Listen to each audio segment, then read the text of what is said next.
First, we will discuss what is noun. A noun names a person, place, things, or idea, like dog, cat, horse, student, teacher, apple, Mary, etc. What is an adverb here? An adverb tells how often, how, when, where. It can describe a verb, an adjective, or an adverb. Like loudly, always, never, soon. Let me give you an example of adverb. She speaks loudly.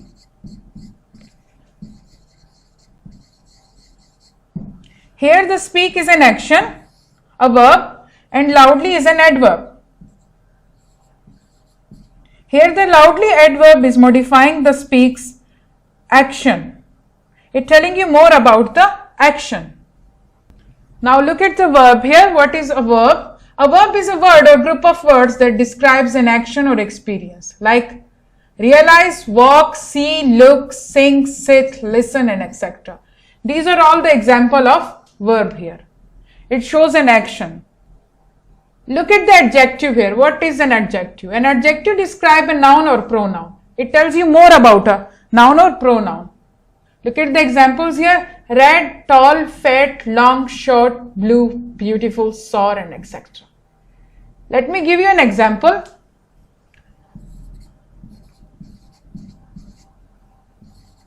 I have a red scarf.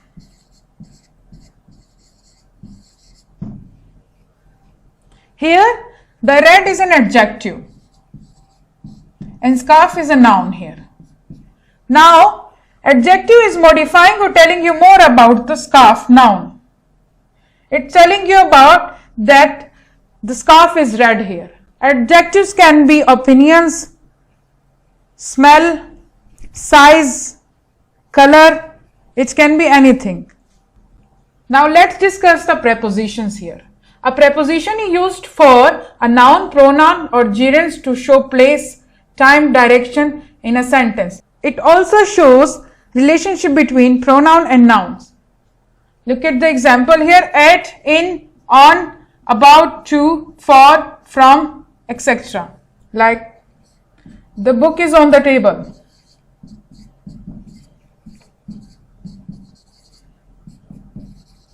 Here the preposition is on. It's telling you the direction of a thing, of a book here, which is on the table. Look at the conjunction.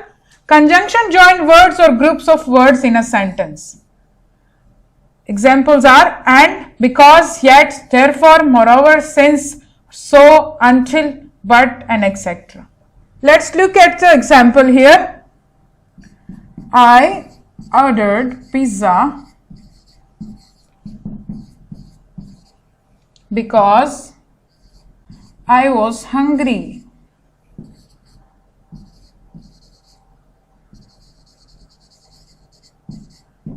Here the conjunction in this sentence is because it is joining two sentences here together. Now let's discuss the pronoun. Pronoun replace the name or a person, place, thing, or idea in a sentence. It avoids the repetition of noun. Examples are he, she, it, we, they, him, her, this, that, and etc. Look at the interjection now. What are the interjections? Interjections express strong emotion and is often followed by an exclamation point.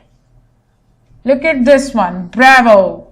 Here this is an exclamation mark. Well, aha, hooray, yeah, oops, phew, oh. The expression could be of joy, hate, sadness, or show anger, excitement. It can be anything. So dear students, what you need to do, find the meaning of the following words from the dictionary and identify the parts of speech of the word through abbreviation used. You need to find whether these words are noun, verb, adverb, adjective, preposition, conjunction, or interjection. How you will find these words in a thesaurus, in an abbreviation form? Let's have a look here. Look at this. Parts of speech. A thesaurus gives the part of speech for each entry. The part of speech tells how the words is used in the sentence. Below are abbreviations for parts of speech here. As we discussed it, that abbreviation means when we write words in a short form. Here the abbreviation for verb is this. In a short form, only V here. For noun is this. For adjective is this. For adverb, it's here. So, what you need to do, you need to find those words in a dictionary and underline it and tell which part of speech they are. Now, let's move to another SLO of this lesson. Look at synonyms in children's thesaurus. First, we will discuss what are the synonyms. A synonym is a word that has the same or slightly different meaning as another word. Look at the examples here. The thief tried to conceal or hide the evidence. Here, the conceal and hide have the same meaning. You can use both of these in a sentence. It's up to you which one you want to use, the conceal or hide, but it has the same meaning here. I am going to purchase, buy a new coat. Here, the purchase and buy have the same meaning. Look at the third one. These tomatoes are large or ripe. Look at the fourth one. This is a very loose or short definition. Fifth one, you have a profound or deep sympathy. It is a very wide or broad street here. I hope you have learned this about the synonyms in your previous class too, so it would be very easy for you to do the task here. Look at the page number 8. In your textbook, consult a thesaurus and find out the synonyms of the following words. Thesaurus mean, I have told you, it's mean dictionary.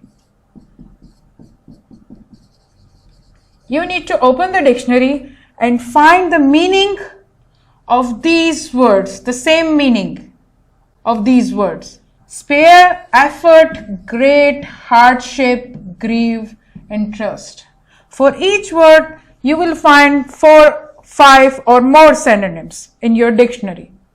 So it's up to you. You find the suitable one, which have nearly the same meaning. Dear student, this is your home task from textbook page number 4. What you need to do, you are going to identify all the parts of speech here in this paragraph, which we have discussed in this lesson earlier. You have a very good idea of parts of speech now. So, what you need to do, you have to underline all these parts of speech you can find in this paragraph here. Okay? I hope you can do this very easily. Students, आज के lesson में हमने parts of speech के बारे में पढ़ा. 8 parts of speech हैं. Noun, adverb, verb, adjective, prepositions, conjunctions, pronouns और इंटरजेक्शन. इनको हमने डिफिनेशन और इनकी एग्जांपल्स के साथ पढ़ा. इसके बाद एब्रिविएशन, थेसारस में जो आपकी डिक्शनरी है उसमें एब्रिविएशन की यूज को पढ़ा कि आप किस तरह पार्ट्स ऑफ स्पीच को, किसी भी वर्ड का मतलब ढूंढ के आप उसको पार्ट्स ऑफ स्पीच उसकी एब्रिविएशन फॉर्म के साथ ढूंढ सकते हैं. एब्रिविएशन जब हम किसी वर्ड को शॉर्ट फॉर्म में लिखते हैं. उसके बाद हमने सिनोनिम्स को पढ़ा. सिनोनिम्स वो अल्फाज होते हैं जिनके तकरीबन एक जैसे मीनिंग होते हैं. वो बोलने में और लिखने में तो मुख्तलिफ होते हैं, डिफरेंट होते हैं, उनकी स्पेलिंग्स डिफरेंट होती हैं, प्रोनाउंसिएशन डिफरेंट होती है, बट उनका तकरीबन ऑलमोस्ट जो है एक जैसा मीनिंग होता है. आपने क्या करना है, डिक्शनरी को खोलकर इन अल्फाज के लिए वो अल्फाज ढूंढने हैं जो बिल्कुल एक जैसे हो मीनिंग में. जैसे अगर आप वर्ड स्पेयर को डिक्शनरी में ढूंढे तो आपने वैसे ही लफ्ज ढूंढना है जिसका मीनिंग स्पेयर जैसा ही हो, तकरीबन एक जैसा हो. यह आपका होम टास्क है आपकी टेक्स्ट बुक से. आपने इस पैराग्राफ में जितने भी पार्ट्स ऑफ स्पीच हमने पढ़े हैं उसको अंडरलाइन करना है. I hope you have enjoyed my lesson. Thank you.